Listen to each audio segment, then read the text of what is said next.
ಇವತ್ತು ನಮ್ಮ ಪುಟ್ಟಗೌರಿ ಕರು ಆಗ್ತಾ ಇದ್ದಾಳೆ. ಪಾಪ ನೋವಿಗೆ ನನ್ನ ಮೈ ಸವರ್ತಾ ಇದ್ರೆ ಹಂಗೇ ಮಲಗ್ಬಿಡ್ತದೆ.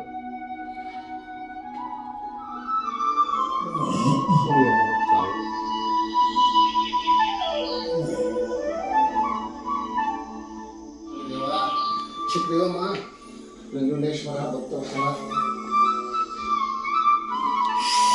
ಪರಮಾತ್ಮ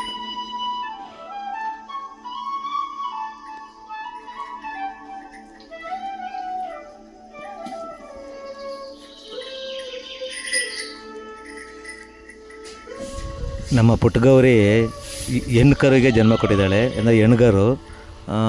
ಈ 1.5 ವರ್ಷಕ್ಕೆ ಮುಂಚೆ ನಮ್ಮ ನಂದಿನಿನೂ ಒಂದು ಕರು ಹಾಕಿತ್ತು. ಅದು ಹೆಣ್ಣು ಕರುನೇ ಆಗಿತ್ತು. ಈ ನಮ್ಮ ಪುಟ್ಟಗೌರಿನೂ ಹೆಣ್ಣು ಕರುನೇ ಹಾಕಿದೆ. ಅದೇ ನಮ್ಮ ನಂದಿನಿ ಬನ್ನೋದ ಒಂದು ಅದೃಷ್ಟ ಅನಿಸುತ್ತೆ ಇದು.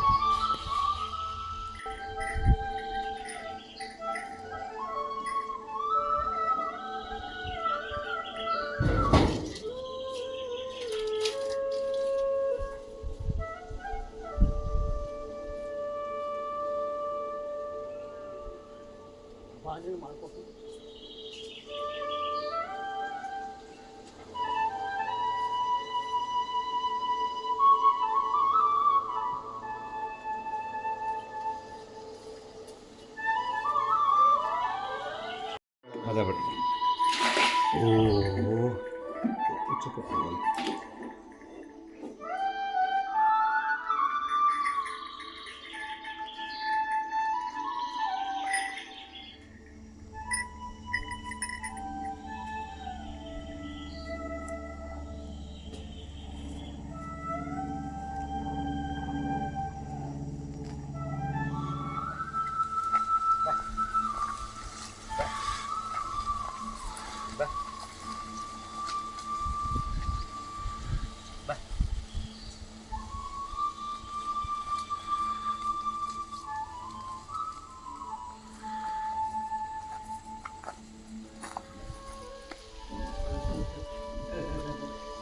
ಶ್ರೀಕೃಷ್ಣನ ಮ್ಯೂಸಿಕ್ಕು ಮೈಕಲ್ಲಿ ಬರ್ತಾಯಿದೆ.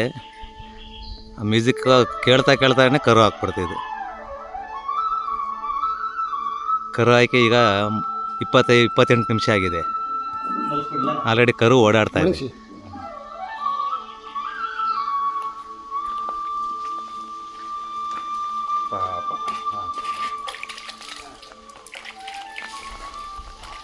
ನಮ್ಮ ನಂದಿನಿನೂ ಅದ್ರ ಮಗಳು ಸುರಭಿಯವಳು. ಇದು 1.5 ವರ್ಷಕ್ಕೆ ಮುಂಚೆ ಕರು ಹಾಕಿದ್ದು. ತಾಯಿ ಪಕ್ಕದಲ್ಲಿರೋದು ಕರು ಇದು. ಈಗ ನೋಡಿ, ಅಲ್ಲಿರೋದು ಕರು ಹಾಕಿರೋದನ್ನ ಇವು ನೋಡ್ತಾ ಇದ್ದೇವೆ ಎರಡೂ. ಈಗ ಕರು ಹಾಕಿದ್ರು ನೋಡಿ, ಡೈ ಕರು ಹಾಕಿದನ್ನ ಅದು ನೋಡೋಕೆ ಬರ್ತಾ ಇದೆ. ಅದು ಡೈ ಓ, ಎಲ್ಲ ಎಷ್ಟು ಫ್ರೆಂಡ್ಗಳಾಗ್ಬಿಟ್ಟು ನಮ್ಮ ಮನೆಗೆ ಒಬ್ಬ ಹೊಸ ಅತಿಥಿ ಬಂದಿದ್ದಾನಂತ ಖುಷಿ ಅವುಗಳಿಗೆ. ಖುಷಿ